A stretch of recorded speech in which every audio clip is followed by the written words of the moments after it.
ഈശോ മിശിഹായ്ക്ക് സ്തുതിയായിരിക്കട്ടെ.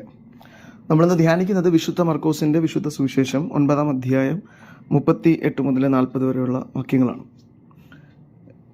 യേശുനാഥൻ ശിഷ്യന്മാരോടൊത്ത് സംസാരിച്ചുകൊണ്ടിരിക്കുമ്പോൾ ശിഷ്യന്മാർ ഒരു പരാതി എന്ന വണ്ണം ഒരു കാര്യം യേശുവിനെ അവതരിപ്പിക്കുകയാണ്. അതായത് നമ്മുടെ കൂടെ അല്ലാത്ത, യേശുവിൻ്റെ ശിഷ്യഗണത്തിലല്ലാത്ത ഒരു മനുഷ്യൻ പിശാചിനെ ഒഴിപ്പിക്കുകയും അത്ഭുത പ്രവൃത്തി ചെയ്യുകയും ചെയ്യുന്നുണ്ട്. അത് ഞങ്ങൾ കണ്ടിട്ടുണ്ട്. അവനെ ഞങ്ങൾ തടയട്ടെ എന്ന് യേശുനാഥനോട് ചോദിക്കുകയാണ്. അപ്പോൾ ഈ ഒരു സംഭവത്തിന് ചില പശ്ചാത്തലങ്ങളുണ്ട്. ഒന്നാമത്, ഈ 9-ാമത്തെ അധ്യായത്തിൽ പലപ്പോഴായി യേശുനാഥൻ ശിഷ്യന്മാരെ താക്കീതുകൾ നൽകി നേരായ വഴിയിലേക്ക് നടത്താൻ ശ്രമിക്കുന്നുണ്ട്. അവരുടെ തെറ്റായ ചിന്തകളെയും പ്രവൃത്തികളെയൊക്കെ ശരിയാക്കാൻ യേശുനാഥൻ ശ്രമിക്കുകയാണ്. അതൊന്നാമത്തെ കാര്യം. രണ്ടാമത്, ഈ ശിഷ്യന്മാർക്ക് യേശുവിൻ്റെ ശിഷ്യന്മാരായിരുന്നിട്ടും പ്രാർത്ഥന ഇല്ലാത്തതിൻ്റെ പേരിലും അവരുടെ ഉള്ളിലെ വിശ്വാസത്തിൻ്റെ കുറവ് ഉള്ളതിൻ്റെ പേരിലും പല അത്ഭുതങ്ങളും ചെയ്യാൻ കഴിയാതെ വന്നിട്ടുണ്ട്. അത് അവരുടെ മുമ്പിലേക്ക് പിശാചുബാധനായ ഒരു കുഞ്ഞിനെ കൊണ്ടുവരുമ്പോൾ അവനെ സൗഖ്യപ്പെടുത്താൻ കഴിയാതെ വന്നിട്ടുണ്ട് ഇവർക്ക്. അപ്പോൾ ഇതിൻ്റെയൊക്കെ അമർഷം ഇവരുടെ ഉള്ളിലുണ്ട്. അപ്പോഴാണ് ഒരു മനുഷ്യൻ, യേശുവിൻ്റെ കൂടെ അല്ലാത്ത ഒരു മനുഷ്യനെ അത്ഭുത പ്രവൃത്തികളൊക്കെ ചെയ്യുന്നത് കാണുമ്പോൾ അതിനോട് ഇവർക്കൊരു അസൂയ ഉണ്ടാവുകയും യേശുവിനോട് ഇത് പറയുകയും ചെയ്യുന്നത്.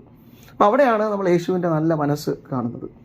എല്ലാ വൈവിധ്യങ്ങളെ അംഗീകരിക്കുന്ന ദൈവം, എല്ലാവരും എൻ്റെ കൂടെ എന്നോടൊപ്പം എന്നെ അറിഞ്ഞ് ജീവിക്കണം, അല്ലെങ്കിൽ അവരെയൊക്കെ കൊന്നുകളയും അല്ലെങ്കിൽ തടയും എന്നുള്ള ചിന്താഗതിയൊന്നും ദൈവത്തിനില്ല. എല്ലാവരും തന്നെ അറിയണമെന്നുള്ള ആഗ്രഹം ദൈവത്തിനുണ്ട്. കാരണം ദൈവം സത്യമാണ്. എല്ലാ മനുഷ്യരും സത്യത്തിലേക്ക് തിരികെ വരണം എന്ന് ദൈവം ആഗ്രഹിക്കുന്നുണ്ട്. പക്ഷേ എങ്കിലും ദൈവം എല്ലാ വൈവിധ്യങ്ങളെ അംഗീകരിക്കുന്നതാണ്. അതായത് മറ്റുള്ളവരിലുള്ള നന്മകൾ മാത്രമേ ദൈവം എപ്പോഴും നോക്കിയുള്ളൂ. അവൻ്റെ കുറവുകൾ നോക്കി അവനെ നശിപ്പിക്കാൻ നടക്കുന്ന ദൈവമല്ല നമ്മുടെ ദൈവം. ദൈവത്തിൽ നിന്ന് അകന്ന് നിൽക്കുന്ന മനുഷ്യനാണെങ്കിലും അവൻ്റെ ഉള്ളിൽ നന്മയുണ്ടെങ്കിൽ ആ നന്മ ദൈവം കാണും. ആ നന്മയെക്കുറിച്ച് യേശുനാഥൻ ഇന്നിവിടെ പറയുന്നുണ്ട്. യേശുനാഥൻ പറയുകയാണ്, നമ്മുടെ കൂടെ അല്ലെങ്കിലും നമുക്കെതിരല്ലാത്തവൻ നമ്മുടെ പക്ഷത്താണ്. അതിൻ്റെ അർത്ഥം, ഇപ്പോൾ ക്രിസ്തുവിൻ്റെ കൂടെ അല്ലെങ്കിൽ അവൻ നന്മ ചെയ്യുന്നത് കൊണ്ട് നന്മ ദൈവമാണ്, അവൻ ദൈവത്തിൻ്റെ പക്ഷത്താണ്. അവൻ പിശാചുകൾ ബഹിഷ്കരിക്കുന്നതും അത്ഭുത പ്രവൃത്തികളൊക്കെ ചെയ്യുന്ന നന്മകളാണ് കുറേ.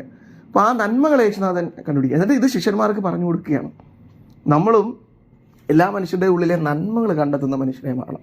അസൂയപ്പെടുകയോ തിന്മ പ്രവൃത്തികൾ ചെയ്യുകയോ ചെയ്യുന്നവരാകാതെ എല്ലാ മനുഷ്യരുടെ ഉള്ളിലും ഒരു നന്മയുണ്ട്. ആ നന്മ കണ്ടെത്തി അവരോടൊപ്പം നിൽക്കുന്ന മനുഷ്യരെ നമ്മൾ മാറണം എന്ന് യേശുനാഥൻ ശിഷ്യന്മാരെ ബോധ്യപ്പെടുത്തുകയാണ്. പിന്നീട് ശിഷ്യന്മാർ ആ ബോധ്യത്തിലേക്ക് വരുന്നുണ്ട്. എല്ലാ മനുഷ്യരുടെയും നന്മകൾ കണ്ടെത്താൻ അവർക്ക് കഴിയുന്നുണ്ട്. അത് യേശുനാഥൻ പഠിപ്പിച്ച വലിയ പാഠമാണ്. ഇന്ന് ഈ ലോകത്തെ തിന്മയിലേക്ക് നയിക്കുന്ന ഒരു പ്രശ്നവും ഇതാണ്.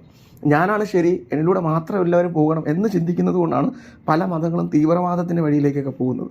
പക്ഷേ യേശുനാഥൻ പഠിപ്പിക്കുന്നത് തീവ്രവാദത്തെക്കുറിച്ചല്ല. ഏത് ജീവിത സാഹചര്യത്തിലായിരിക്കുന്ന മനുഷ്യനായിരുന്നാലും അവൻ്റെ ഉള്ളിൽ നന്മയുണ്ടെങ്കിൽ ആ നന്മ അംഗീകരിക്കുവാനും അവനെ കൂടെ നിർത്താനും നമുക്ക് കഴിയണം. അപ്പോൾ ദൈവം ആഗ്രഹിക്കുന്ന യഥാർത്ഥ ദൈവരാജ്യമായി ഈ ഭൂമി മാറും.